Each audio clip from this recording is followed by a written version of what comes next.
আসসালামু আলাইকুম সবাই, কেমন আছো আপুরা? আলহামদুলিল্লাহ ভালো আছি।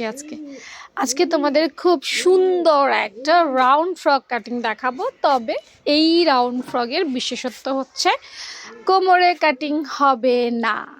অর্থাৎ নর্মালি আমরা রাউন্ড ফ্রক কিভাবে বানাই, কোমরে কেটে তারপর বানিয়ে ফেলি, তাই না? কোমরের অংশটা এবং নিচের অংশটা আলাদা আলাদা থাকে, কিন্তু অনেকের কাছে এই জিনিসটা ভালো লাগে না। তাই আপু আজকে অন্য একটা ইউনিক স্টাইলে চেষ্টা করব দেখানোর। আজকে যেটা তৈরি করব সেটা হচ্ছে 32 সাইজের আপুদের জন্য। তো আমার 32 সাইজের আপুরা, তোমরা গলার পাশটা 2 থেকে 2.5 নিতে পারবে। অর্থাৎ বড় গলা পরলে 2.5 নিও, ছোট গলা পরলে 2 নিও। গলার লম্বাটা 4 থেকে 5 ইঞ্চি নিতে পারবে। আমি আসলে এখানে কোনোটাই নিব না, কারণ আমি বক্রমে ডিজাইন গলা করব। তো পরে আমি 5 ইঞ্চিতে কাটবো।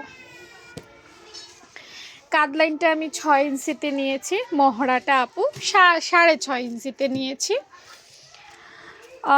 ওকে, তো বেসিক। এরপর আমি একটু কাটটা হালকা ডাউন করে দিব, যাতে এটা আমার শরীরের সাথে ফিটিংস হয়। মানে আমার বলতে যার জন্য তৈরি করব আর কি, তার কথা বলছি। ওকে, বডির পাশে নিয়ে নিলাম মহড়াটা সুন্দর করে, কারণ এটা ছোট একটা মহড়া হয়, তো বেশি একটা ঘের ঘুরানো যায় না, তাই একটু কেয়ারফুলি এই মহড়াটা কাটতে হবে।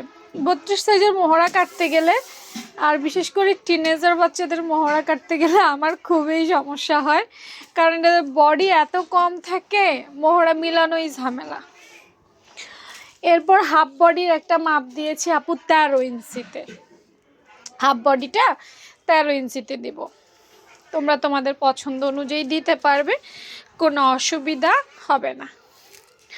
নিচের ঘেরটা যেন সুন্দর হয়, এজন্য কর্নারটা আমি 3.5 ইঞ্চিতে উঠাইছি বোধ হয়, এক্সাক্ট আপুর মনে নাই, 3.5 ইঞ্চি হবে। তারপর ওই যে কোমরের দেখছো 13 ইঞ্চি থেকে ধরে ডিরেক্ট এখানে একটা মার্ক করে দিলাম। ব্যাস, এই মার্কে কাটলেই কিন্তু তোমার এই ড্রেসটা খুব সুন্দর হয়ে যাবে। যেখানে ডাবল দাগ শুধু সেখানেই কাটবে বাড়তি অংশ সেলাইয়ের জন্য, আর বাকিটা সিঙ্গেল দাগে কেটে নিলেই হবে। তো তোমরা অন্য কোনো ডিজাইন যদি দেখতে চাও, অন্য কোনো মেজারমেন্ট যদি দেখতে চাও, রোমা আপুকে নক করতে পারো। রোমা আপু অবশ্যই চেষ্টা করবে তোমাদেরকে দেখিয়ে দেওয়ার।